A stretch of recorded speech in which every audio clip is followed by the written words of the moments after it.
Have you ever been afraid of being shadow banned? Being too controversial? You might offend somebody. Well, I have Tiffany here, and she's going to talk to us a little bit about herself first, and then we're going to talk about why this matters to her and why it should matter to you. Tiffany, welcome to the show. Hi, everyone. I'm Tiffany Zehara. I work with what I consider marginalized businesses. So, those businesses that are facing added stigmas and censorship, and that's from societal taboos, government regulations, things along those lines.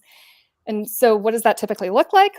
Well, that's femtech, sex tech, that's sex work, that is alternative medicine and healers, all those that face shadow bans and censorship. So it's wonderful to be here. That's perfect, because truly all the things that you described are things that are simply parts of our human condition that have been turned into a business, which should, if we're really, and I don't like to should all over the place, but I mean, why are we making being human bad? And it's one of those things where, there's dicks for days, and, heaven forbid we say vagina or period, Right? know. Sorry, but no, it's true. And we were talking about explicit content offline, and I break it out in the first 2 minutes.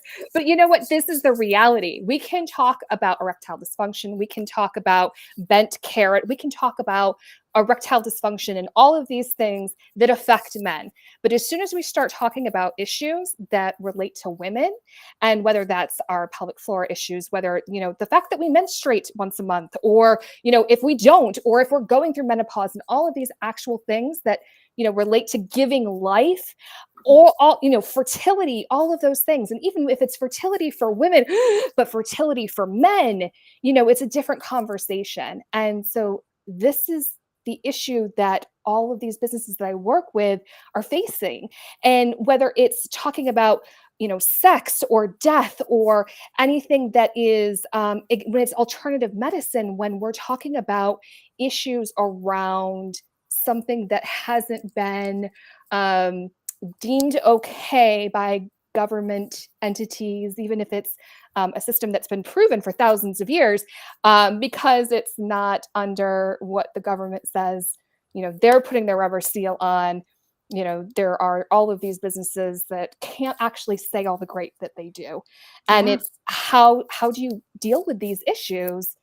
How do you build that trust with your audience when you can't actually say what you do?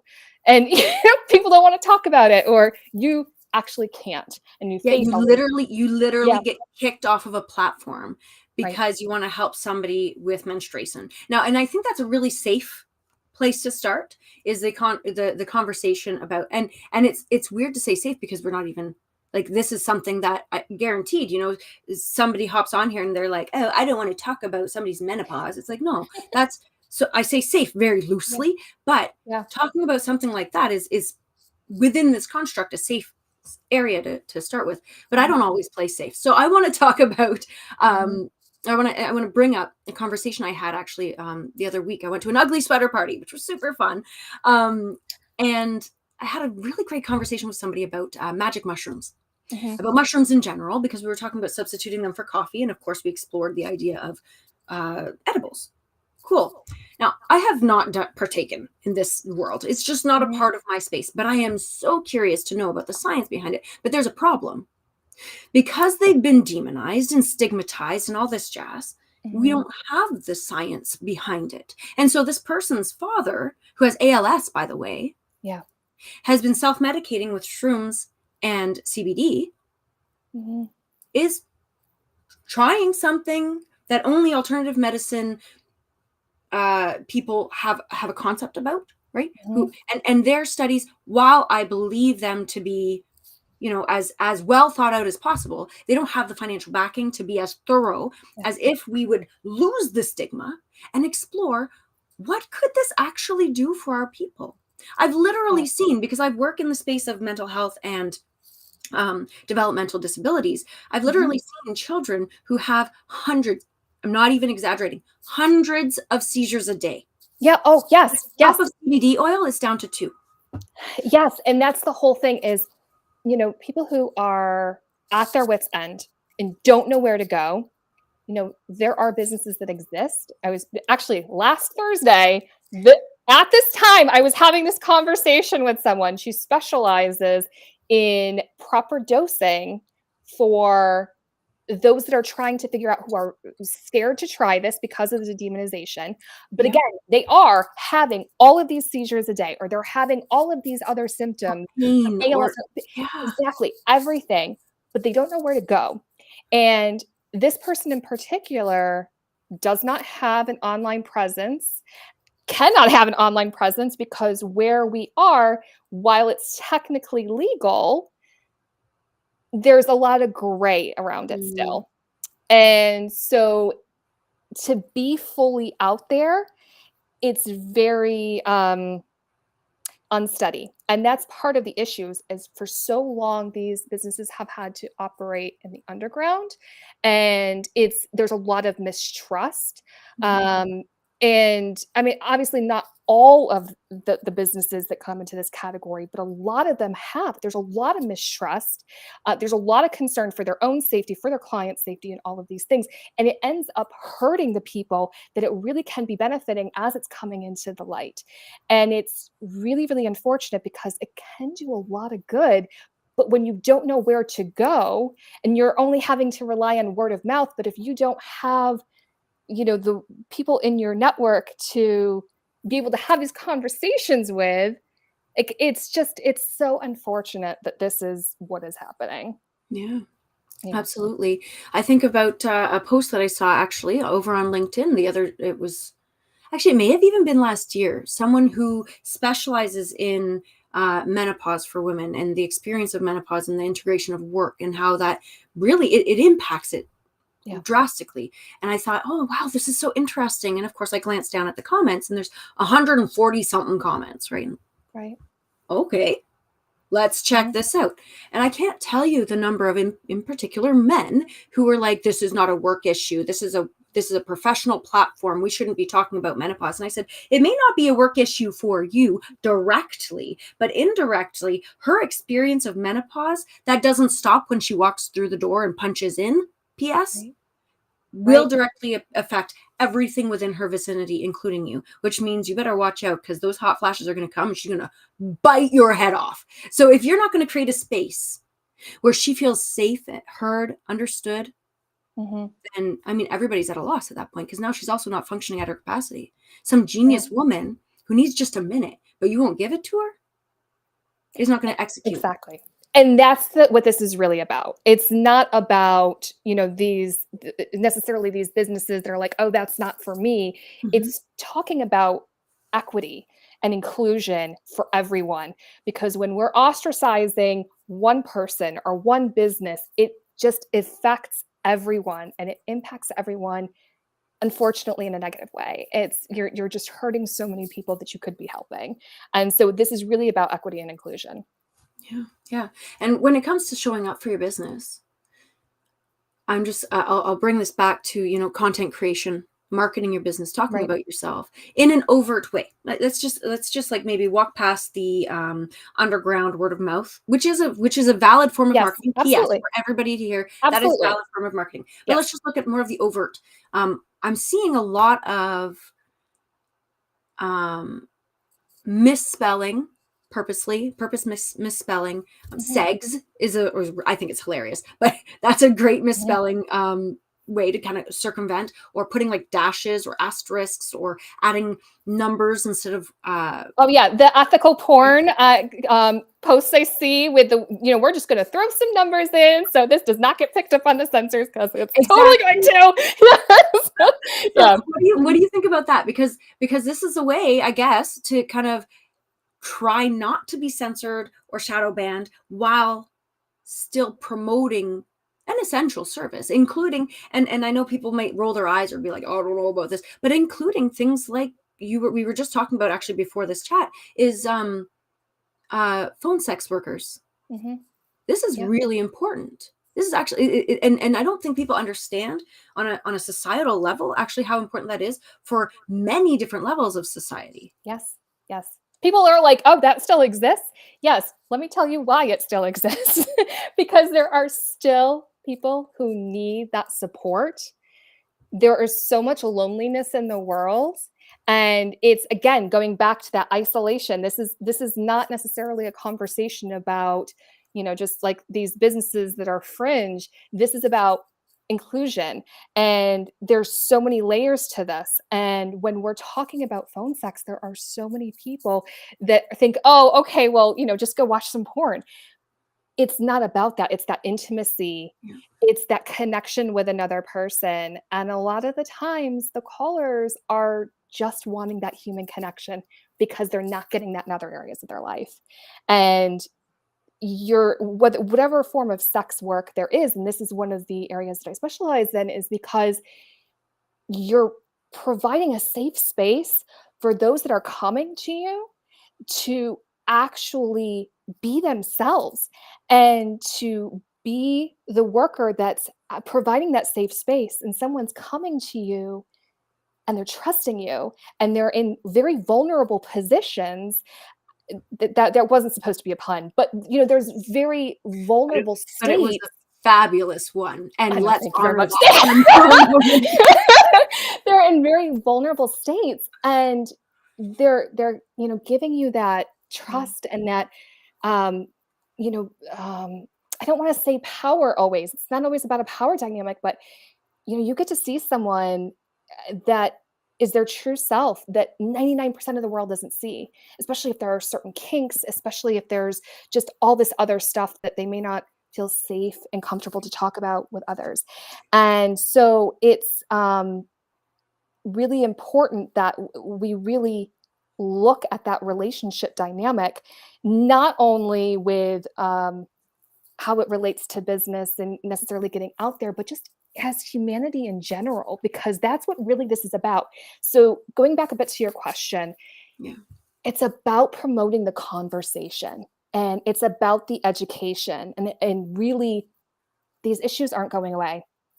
Loneliness, isolation, whether again that's because of menopause issues at work, or wanting certain kinks that your spouse doesn't know about, or you don't feel comfortable talking about, or wherever you are in life and what you're wanting, it's about coming together and furthering the conversation in a safe space and fostering this compassion, this empathy, just connection with other humans. And that's what this is really, really important about. And so, having the conversations, it's not even always so much about a marketing standpoint, because, when you were talking about the word of mouth, that's important. But for the people that are wanting to be the consumers, like if they don't have those accesses to the spaces, it's about promoting the conversation and the safe space and that authenticity, that realness. And that just this is yeah. so good. I love it because it's really creating change. It's creating Yes. societal global change in the world. Uplifting the world. Marketing. Because Yes. everybody here's like, I know what you're gonna say, Shauna. You're never not marketing. You're never not marketing. And so this and the reason I say you're never not marketing is because every single thing you do, every choice you make, whether you agree or disagree with the censorship of these scary topics to some people. I mean, I'm sorry for belittling that, but I mean, they're no, but it's real. This is what society thinks. They're like sex workers. You know what I mean? Like, actually, I have a story for that one too. Yeah. And I'll get to that in a minute. But like this idea of like, you're never not marketing, because everything you do, everything you put out into the world, and everything you take in and how you process that, and then subsequently put it out into the world again, because you will, that impacts the dynamic of like the global dynamic, the societal functioning of the world. Like, you don't understand how pivotal every single one of these different pieces is to creating our lived experience. And I want to reflect back on, in particular, we're going to go with sex workers, because I was having a conversation with someone, and they were telling me a story about a person they know who has social deficits. And this person was like, I want to find a significant other. And I want to be able to have an emotional and physical connection with them. But I'm having a hard time practicing both of those things.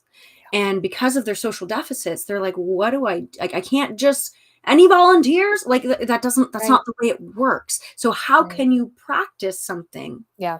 Well, this is how. In a safe environment, Yes. you can practice. What does it look like to hold somebody's hand, to kiss, to hug in an appropriate manner at different stages of a relationship? Yes. What does it look like to try sex for the first time?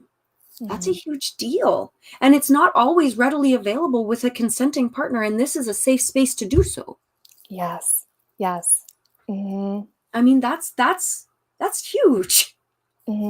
Absolutely. And with kink specifically, there's unfortunately the 50 Shades of Grey popularity has really those who have not been in the lifestyle automatically think that, unfortunately. And but kink is so much, BDSM is so much about consent that people just don't understand, like going to a kink club versus going to, your standard club, and just like the difference in how everything is. There's so much about consent and so much about owning who you are again, and your boundaries, and what you want to do and what you don't want to do, and vocalizing that. And so it's, this is all just going down to being who you really are, being safe to be who you really are. And having these types of conversations is perpetuating the safety. I mean, I like to think, and normalizing it so that there is that safety to be able to talk to people that you wouldn't typically, open up to about whatever it is, whether it's, I brought up death, working with death doulas, and, I'm, maybe sentenced to, okay, I have 3 months, 4 months. And, how do I talk about that with my family and friends? Do I even want to talk about it to myself? Like, do I even want to address that? Like, it's all of these things that, it's just really unfortunate to not have that safety, whether it's in your own body or just in society in general. And so the more we have these conversations, I like to think that the more that safety is permeating out, that trust, that understanding, that empathy. And you know what? I think I'd like to, if you'll entertain me here, because I actually, the things that I wrote down right at the get-go was sex, death, and alternative medicines. And we've kind of addressed 2 of the 3. But let's dive into that death conversation again a little bit, because I think this is going to be a great example of marketing in particular, of and I'm going to get kind of boring. We're going to talk about like the actual tactics of marketing, brand messaging. What do you put out into the world? Because you kind of have to veil everything, right? So this is really important. So everyone who has listened to me for any length of time will know that I talk about your right fit client, your client avatar, your ideal person. You need to know them like the back of your hand, better than the back of your hand. Okay. You need to know. The reason I said that is because I didn't realize I had that freckle, but I looked at my hand and went, oh, that's new, which isn't surprising. I have so many freckles, guys. I was just thinking of having, like, because we talked about little eyes, like sticky notes, and I was like, oh, you've got to put little eyes now on there. Little smiley face. Oh, that's it. So anyway, guys, listen, it's better than the back of your hand. Okay. We need to know, we need to know our people. And I know, because I've dove into this world a little bit. The topics that you want to talk about in order to appeal to your ideal client, as we're going to use this as an example, a death doula or any other marginalized service provider, you're not allowed to talk about. Right. You're not allowed to talk about, and I don't even know if I'm allowed to talk about it. I'm like, am I going to get censored? Maybe. You're not allowed to talk. Like, okay, so assisted suicide. Yeah. You're not allowed to talk about it, but it exists. It's real. People experience it. Never mind assisted. But there are so many layers. What Right. about hospice? You're not allowed Mhm. to talk about it. You get canceled. You get shit on. Mhm. Those are very real things Yeah. that people experience every single day. And a person Mhm. like a death doula, and oh my goodness, I all of the good vibes onto these beautiful people who help Yes. someone through some of the most difficult transitions in life. Mhm. Death is a part of life. Mhm. It is. Like, why do they need to sprinkle sunshine and daisies over everything when Yeah. somebody's literally dying? Yeah. That's gonna feel like shit. So they should be able to, not always, listen, I'm not always. Sometimes it's a relief. Sometimes, and that's another conversation. See, this is the thing. I go down this rabbit hole because I've supported these people. Sometimes death doulas are also helping the living to deal with the death. Exactly. That's And people don't talk challenging. about that. Yes. Yes. They can't Mhm. talk about the relief of the death of their partner. Right. Heaven Right. forbid. They feel relieved that they don't need to spend the Or next their decade of their parents. life caring. Yeah. Yeah. And Mhm. it's these conversations are so important to connecting with their right fit audience, to Yeah. really appealing to them and their very real now needs. But Right. they're not allowed to, because if they say that word without a misspelling or a dash, which can make you seem unprofessional, which isn't fair, like Right. you can see now through this conversation, not just you, Tiffany, because I know you know, but everybody listening here, you can see now how marketing is that much more complex Mhm. for these marginalized businesses, for these Mhm. businesses who offer services that are so important, but now they have to skirt the edges and seem unprofessional and not actually effectively market by hitting the nail on the head. They have to be elusive. That's not Well, effective. even that, like, then sensors are starting to pick up, "Oh, okay, well, Right? this emoticon is being used in this context," and starting to realize The eggplant. yeah, or the peach, or Yes. even just the whole thing with the orange and the tampon, like, all of these, ways that are trying to be worked around, and it's like, "No, we know what you're talking about." But this is life. This is the Yeah. reality of life. We need to have these conversations, and we need to feel safe enough to have the conversations, or else we're further isolating ourselves and the world. Okay, guys, everybody take a deep breath in. Oh my I goodness. know that Here we got real heavy. Sorry. Okay, you didn't know you were gonna have this kind of like in-depth conversation on a, for me, it's a Thursday morning, almost afternoon, but here Mhm. we are having it. Now, if you have any questions about these topics, Tiffany and I both are very open to have these conversations. It's not scary to me and it's not scary to Tiffany. If you're curious about what does this look like, how do I approach this? And maybe you're not thinking action right now, maybe you're thinking just internal development. That's okay. Ask Yeah. the question, have the conversations. Marketing is starting a conversation and building a relationship. That is the root of marketing. So Mhm. start the conversation, build the relationship. Please do so. Now, Tiffany, I'm going to invite you to share some last thoughts, even though that last one was kind of like mind blowing. I'm going to invite you to share some last thoughts and let people know where they can reach out to you, because these conversations need to be had. And I know you have some spaces where you offer the opportunity to do so. So thank you so much for ending on the relationship piece, because that's really what this is about. It's about connecting. And so I invite you to search for me on LinkedIn. We can have a conversation, whether it's just in the chat or actually have a coffee chat. It's just my name, Tiffany Zehara, Zehara.